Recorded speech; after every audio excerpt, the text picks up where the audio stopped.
la communication entre la mairie et les délégués de quartier. On a constaté que la communication, sincèrement, reste. Parce que je prends l'exemple du marché Maria Madjedjou, qui est le marché de Grand Dakar. Quand on l'a dépouillé pour, n'est-ce pas, la construire, aucun délégué parmi les 3 délégués de quartier qui polarisent la zone de ce marché n'a été informé. On est venu, on a trouvé. Ils étaient même allés pour chercher où loger les commerçants, pour voir s'il y a des réserves. Ils n'en ont pas trouvé. Et pourtant, s'ils nous avaient contactés, peut-être qu'on aurait trouvé une solution. Il y a un an de cela, une société de la place est venue, n'est-ce pas, pour faire une adduction d'eau au niveau de Bukot Centre. C'est vers le quartier de Yamaton jusqu'à Grand Dakar, vers la pharmacie Niamaïwout. Ils ont décapé les pavés, ils ont introduit le tuyau et ils n'ont pas rendu les pavés. Et il y a des fers saillants, n'est-ce pas, qui sont vraiment très dangereux pour les enfants. Les populations parlent jusqu'à vouloir même faire des manifestations. Je m'arrête là. Seulement que dans la liste des doléances du collègue Daouda Diédhiou, il a oublié de mentionner les drapeaux. Nous sommes 6 ou 7 délégués qui n'ont pas le drapeau. Et tout le monde, voilà, n'a pas de drapeau. Donc les gens, quand ils viennent dans un quartier, le drapeau matérialise et symbolise la présence du délégué. Donc les gens sont obligés de chercher les délégués partout et de le trouver. Bon, ça c'est une devoir. Deuxièmement, c'est la situation de mon quartier. Tout le monde sait que à Goumel, on nage dans l'eau. Dès que l'hivernage arrive, les gens ne cessent de se soucier de ces mots. Je leur ai dit, Ibrahim Ndiaye, délégué de quartier Goumel, je dis que moi, je ne peux pas fabriquer les routes. Je ne peux pas. Je dépends d'une institution.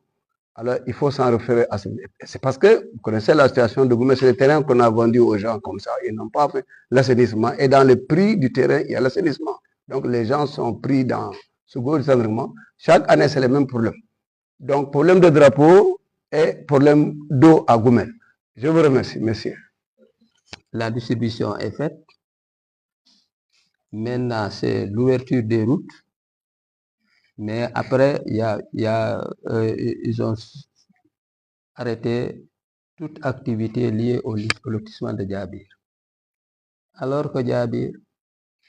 pour aller à Djabir, c'est des problèmes. Juste avec l'aménagement de l'aéroport. Et puis yombul ci yeen yombul ci ñun mairie bi malgré volonté bi ñu am yépp pour saafara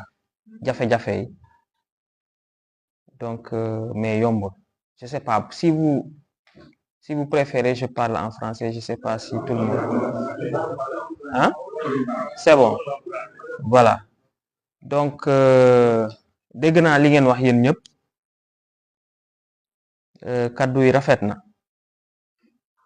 damay commencer ci li seen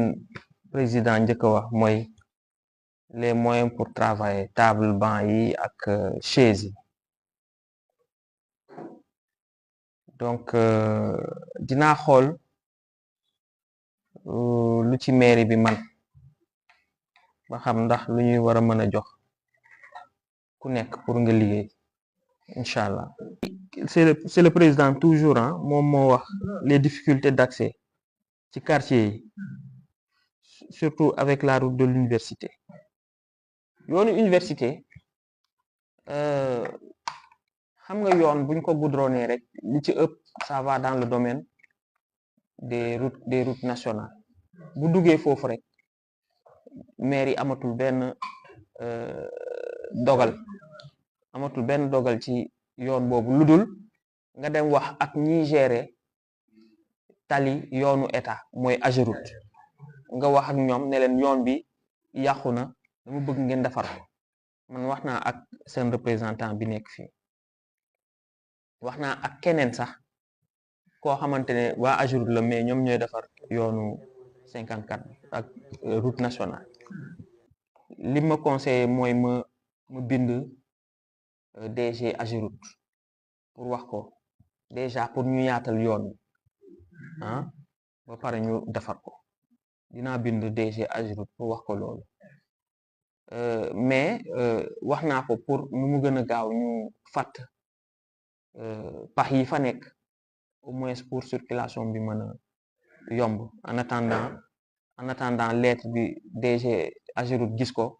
pour peut-être ñu décider nuñ koy yaatale mais loolu dina jël temps mais au moins pax yi ñu xool nuñ koy fàtte wax naa ko bon maintenant on va voir fii ak hivernage bu jeexee lan mooy doon seen taxawaay pour Koboda déjà je pense que il y avait un programme pour génnee yoon yi mais je pense nawet moo tax ñu arrêté ko donc bu ñu génnee ci nawet incha allah dinañ ci jublu nu mu gën a gaawee génnee yoon yi et puis ñu xool yeneen quartier yoo xam ne aussi war nañu génnee yoon yi ñu xool nu ñu génnee yoon yi après problème bi mooy peut-être ñi dem dëkk ci yoon yi te ñu jox leen ay loo demuñu ci loo yi ñu continuer dëkk fu ñu dëkk ci seen kër yi loolu il faut que yeen délégué de quartier yi ngeen waxtaan ak ñooñu pour ñu génnee ci yoon yi ñu ñëw ñu ci seen kër yi ñu dem ci seen loo yi ñu leen jox comme ça ñu mën a génnee yoon man am na loo xam ne aussi duma ci am sentiment kooku dama leen koy wax mu leer dès maintenant duma ci am benn sentiment ku ñu jox loo depuis des années bugguloo dem nga toog fi nga toog bu ñu paree pour génnee yoon yi da ngay dem ñu génnee da ngay génn ñu génnee loolu amul sentiment parce que dëkk bi ñun ñëpp a ko bokk yoon buñ ko génnee pour ñëpp la il est hors de question kenn dëkk fu mu dëkk gêné ñëpp ñeneen mënuñu am ndox ak courant parce que yoon yi génnewuñu ko c'est hors de question loolu ma teel leen ko wax ñu d'accord alors pour lotissement Diabir ak Djibo complémentaire en tout cas pour Diabir lotissement bu Ousmane Sonko bi mu ñëwee je pense que bokk na ci lotissement yu mu bloqué woon parce que lotissement Diabir ni ñu ko defee baaxul loolu aussi il faut que ñu waxante dëgg aussi man yàlla def na dem naa Maroc bu yàggul demoon naa Suisse aussi mois de mai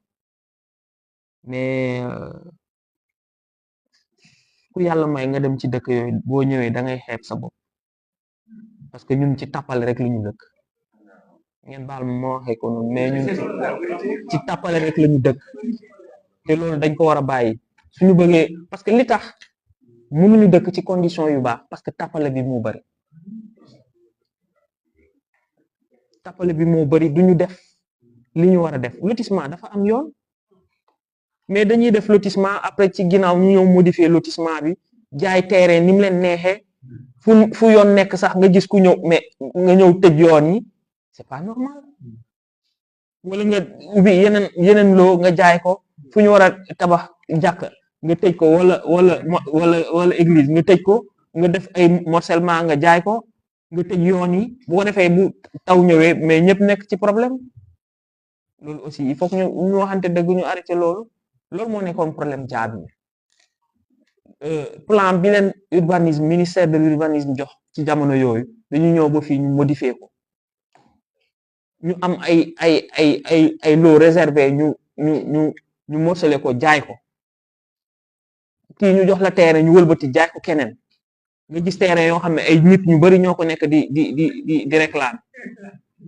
si c'est pas sérieux njiit buñ la joxee loo jiite mais da nga war a doxal li yoon mais yow ci sa bopp yaay njiit ñu dënk la lu toll ni commune ngay jalgati di def lu la neex jaxase population yëpp kii ñëw ne man maa moom kii jóge fa ne man maa moom c'est pas sérieux quoi waaw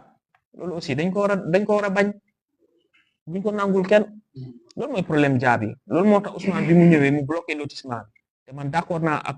li mu bloqué lotissement bi parce que il faut que ñu dellu ci premier lotissement bi te premier lotissement bi bu ñu delloo ci premier lotissement bi day bëri coow parce que bëri na ñoo xamante ne dañ leen fa jaay terrain ci lotissement bi ñu jalgati c'est ça le problème de Diabir il faut que ñu régler ko voilà donc Djibo complémentaire foog naa je pense que c'est pas encore loti c'est un projet de lotissement c'est un projet de lotissement voilà tollooguñu foofu quoi mais incha allah ñu ngi dox ay jéego pour xool nuñ koy defee alors donc pour les délégués de quartier yi ñu jox ay parcelles te 4 rek nekk ay parcelles yu baax fan la ban lotissement la Jaabir la voilà mooy problème bi ñuy wax voilà tu penses lu toll ni maire ngay lotissé jox sa délégué de quartier dëkkati li nga leen jox dara baaxul tu penses que c'est sérieux ça quand même après ñoom ils se prennent pour des responsables quoi alors que c'est des bandits de grand chemin c'est pas sérieux franchement quoi après bu ñu jógee dellu ci population bi ne leen falaat leen quand même oh il faut ñu bàyyi tappale bi ñu avancer quoi ñu bëgg a mel ni yeneen dëkk yëpp ñu avancer tuuti quoi ñun ñëpp ku nekk nga gis sa bopp mais ay nit ñoo xamante ne ñoom seen intérêt kese les autres n'ont qu'à mourir n'ont qu'à vivre dans la galère c'est pas leur affaire c'est pas comme ça ça fait mal quoi. Alors pour les indemnités Mamadou Diallo mi wax ne indemnité yi dafa tuuti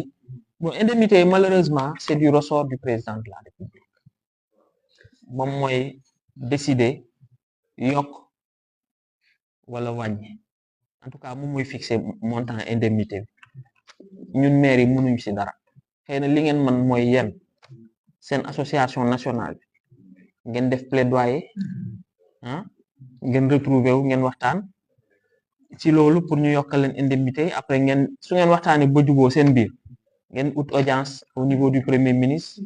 wala au niveau du ministre de chargé des collectivités territoriales voilà ngeen dem wax ko voilà ngeen wax ko yéen lii ngeen bëgg je pense que c'est ça qui va régler le problème là. Alors léegi pour continuer par rapport à vos questions renforcement de capacité sur la manière de renseigner bon pour remplacer les délégués décédés wax naa Innocence pour mu ak commission bi ñu def démarche yi pour dem waxtaan ak waa quartier yi pour xool ku ñu bëgg mu nekk délégué de quartier suñ ko defee rek suñ ma andilee proposition yi rek ma def arrêté ça c'est pas un problème wax naa ko pour ñu def démarche yooyu alors donc pour renforcement de capacité le délégué qui nekk téléphone Diallo voilà Diallo il a bon je sais pas si problème boobu ñëpp ko am mais effectivement bu fekkee il y a incompréhension ci ni ñuy remplir effectivement dina baax ñu dajale leen pour expliquer leen comment il faut remplir mu gën a leer ba nga xam ne du am jafe-jafe donc on verra ça bu fekkee ñëpp bari na ñoo xamante ni ils ont des problèmes pour remplir ça dina baax effectivement ñu woote réunion pour